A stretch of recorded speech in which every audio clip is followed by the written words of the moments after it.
Good morning and welcome back to yet another video. I'm on my way to Niva Motoren to review the Moto Guzzi V85TT.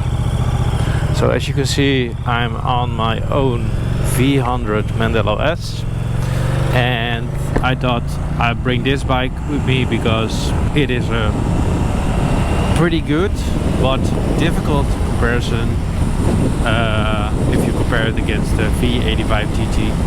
So it was also possible to bring my Desert X with me because that's an ADV bike, and the V85TT is also a sort of ADV bike.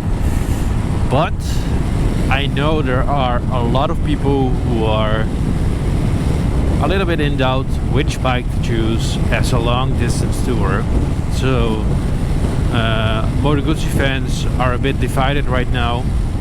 Some think that the V85TT is better than the V100, and in some cases it is, of course, but there are also a lot of differences. So that's why I'm bringing my V100 with me. So we are going to review the bike with keeping in mind that we are going to review it as a sports tour or a touring bike and not as an off-road bike. So we will not be doing any off-road on the V85TT. We're going to use it as that GS, as a normal on-road bike. So I'm quite excited.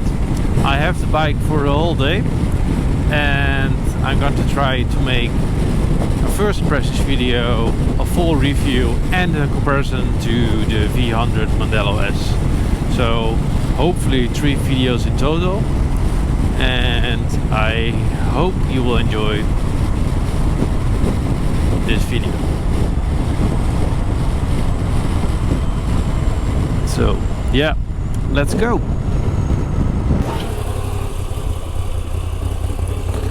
Well, first impressions on the V85TT. So this is literally the first kilometers on the bike. I'm just leaving Niva Motoren, and first impressions, it's really comfortable.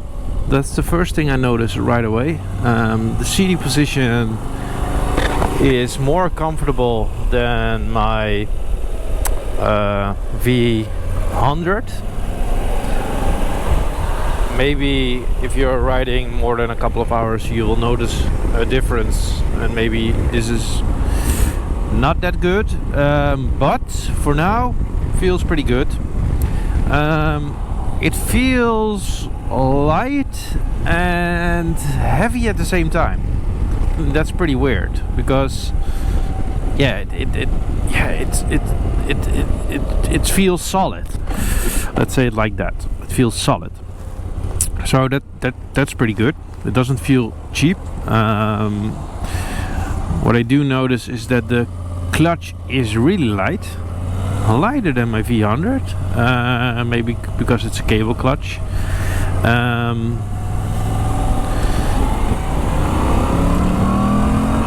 It does have a different kind of power delivery. I do like the look of it. I do like the way it looks, the way it sits, what you're looking at. So the V85TT Cardo d'Onore edition. I like the screen. It's pretty small, but it's readable. I really like the switchgear. That looks very good. The turn signals do feel really mushy at first glance. I like the fact that there's a standard USB port on this side because that is lacking on my V100. You can buy it for 30 euros extra, of course, but still. I do like it. It's pretty good. You do see it's a really on-road focused bike because you have rubber foot pegs, so no removable rubber liner, so not enough grip for off-road when you're in wet conditions. Does this have heated grips? Don't think so, or maybe I'm missing it. It's really easy to ride. It feels really nimble. Yeah, like it. Positive at first glance. So this is a first impressions video, so I am riding this bike relatively fresh, so I didn't look anything up of this bike, so no specs or something like that. I do know it has around 70 horsepower or something like that, maybe a little bit more, maybe a little bit less, but around that range, and about the same newton meters of torque, but I will check that afterwards, of course. It does have ride-by-wire because it has cruise control, so that's pretty cool. TFT dash, of course. This thing is not adjustable, but it is really good. There's the same mirrors as my V100, and the price, I think in this version, is around 14,000 euros, 14 or 15,000 euros. So this is the Guardia d'Onore edition, so this is the special edition, so this is 877 of 1946. So there are 1946 Guardia d'Onore editions, and this is the 877 one. So this is a special edition, and if I'm correct, you get with this special edition fog lights as standard. So those are on that. Those are there, and of course you have cruise control. I think you even have crash bar standard. You have standard center stand. So it's pretty kitted out. Brembo brakes, I think. Yep, Brembo brakes. Radial brakes, so that's quite luxurious for this kind of money. It has a really good range because the tank is full right now, and it gives me around 500 kilometers of range. So that's pretty nice. I like it. I really like the sound. You hear the air intake of the engine. Of course, it's an air-cooled engine because most Moto Guzzi engines are air-cooled, and this one is also air-cooled, of course. It has shaft drive, small shaft drive, pretty tiny if you look at it. It's not as big as the V100 shaft drive or the Grigio or 1200 Sport or all the other Cardo bikes, but sufficient. Yeah, I like it. Shit, I like it. That's not good. Yeah, let's do an overtake.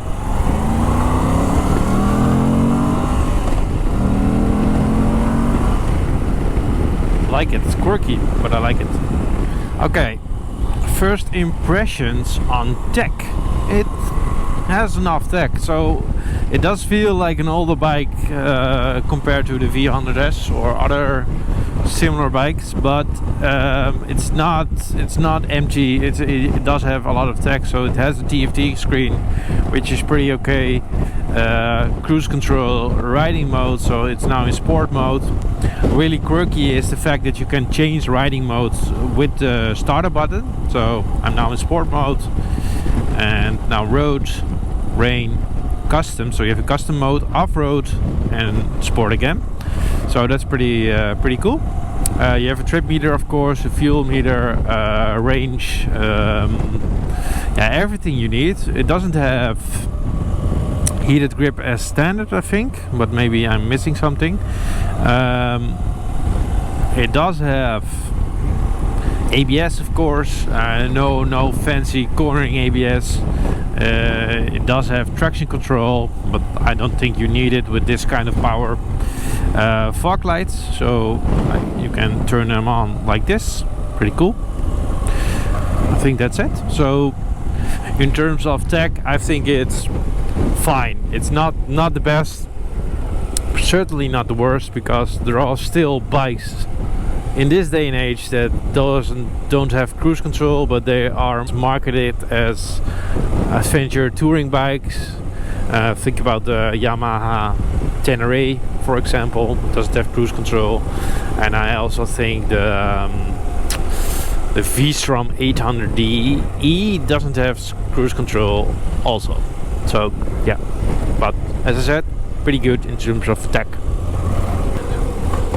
So the overall feel of this bike, it does feel pretty nimble, but I do have to say that the moment you get on this bike, you get teleported back in time, and it's not a negative thing. I think it feels really authentic, so it feels like a Guzzi, like it should be, but it does feel like it does feel like a bike that is around 20 years old, and that's absolutely no negative point. I like that. It does give me a feeling of, okay, this is how a bike should feel, but yeah, it's good to say that it feels like an old bike. So the engine, it sounds great. I really like the intake noise. So that's a good thing. A lot of kids. So it sounds great. I think it's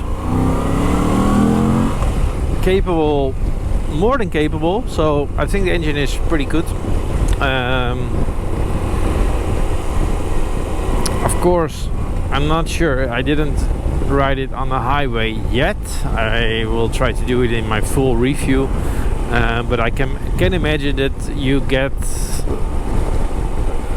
But I can imagine that if you're on the highway, it's powerful enough, but don't expect any speed records or something like that. So, but I really like the engine. The gearbox is typical Guzzi, so agricultural.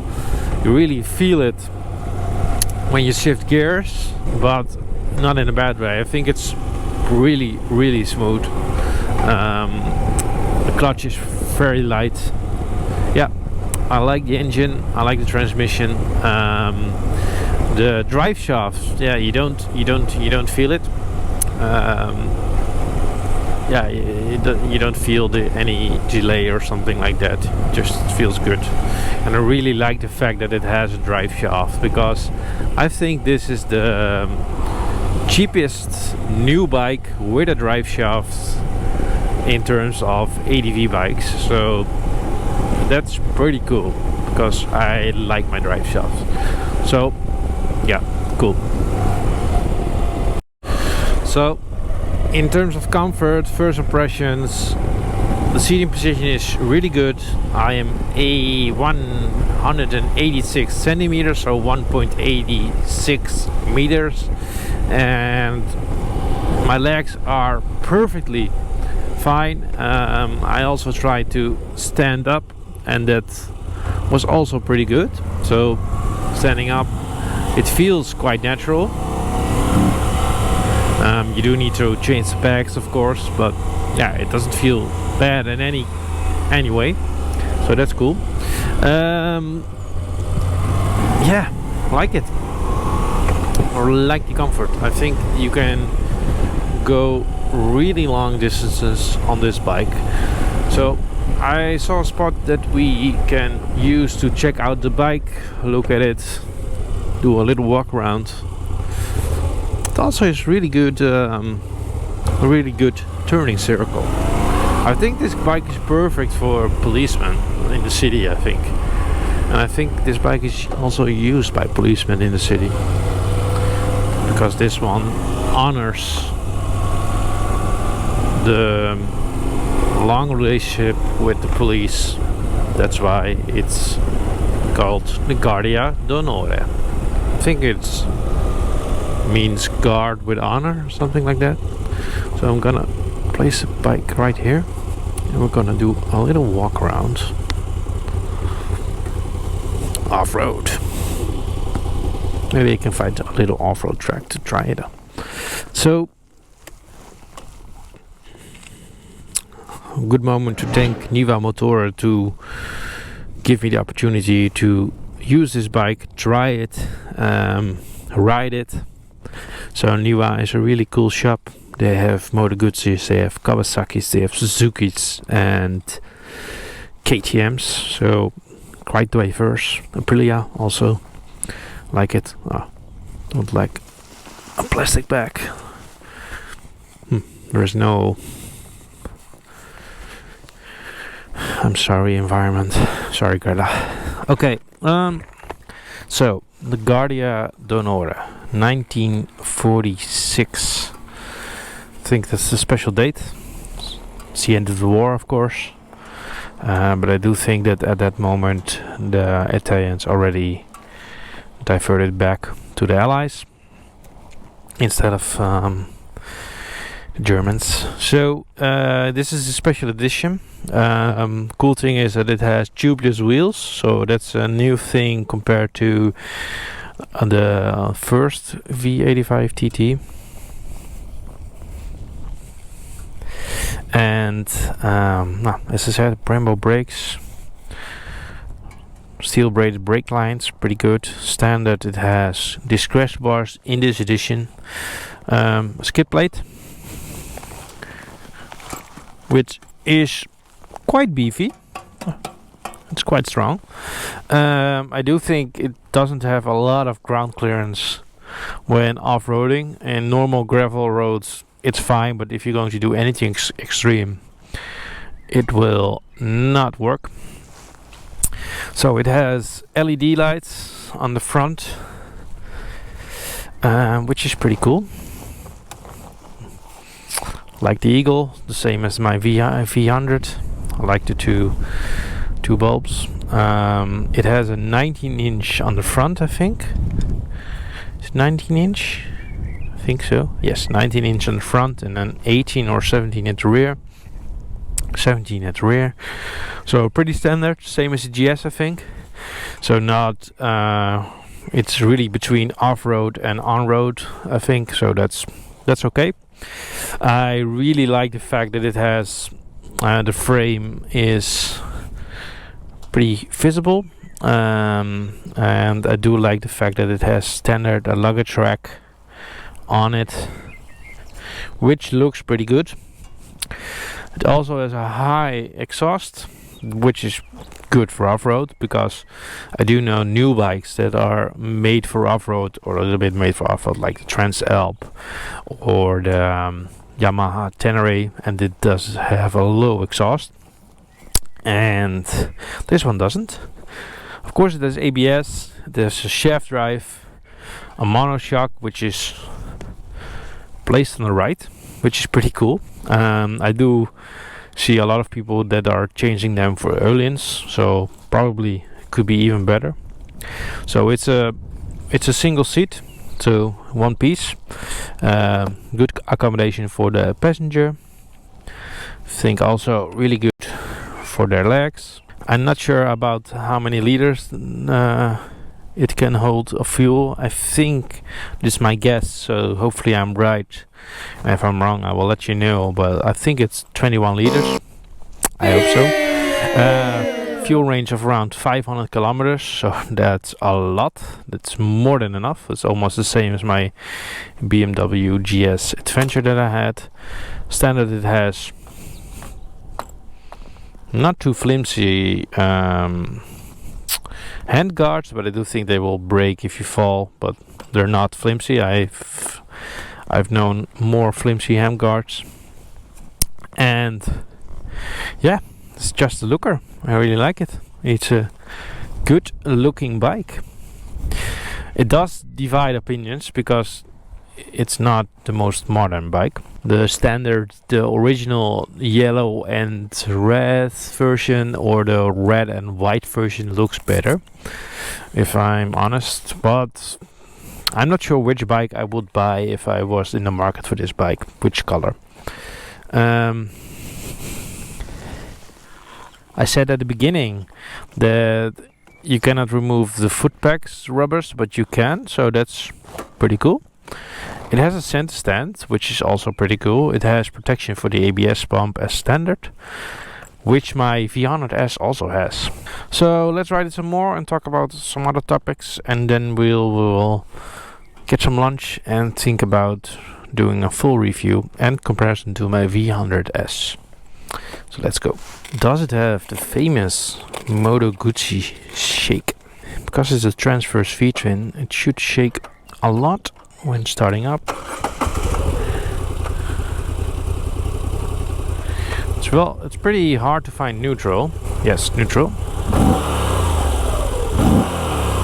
Yeah, really like the sound, but it does have the Moto Guzzi shake, which I really love. Would be cool if he could find some off-road track, because it's dry, so you can do a little bit of off-road with these tires. The wind protection is okay. It's pretty good with this screen, by the way. So yeah. What else do we need to talk about? Build quality, I think, is awesome. It doesn't feel like a cheap bike at all, so that's pretty cool. Looks, we also talked about looks. My first impression on the looks. It's a really easy bike to ride. It's really good. Would I recommend to buy it? It depends. I'm going to need some more time with it, so that's what I'm going to do today, and you will see that in the next video. But overall, I like it very much. So if you like this video and you have any questions, please leave a like.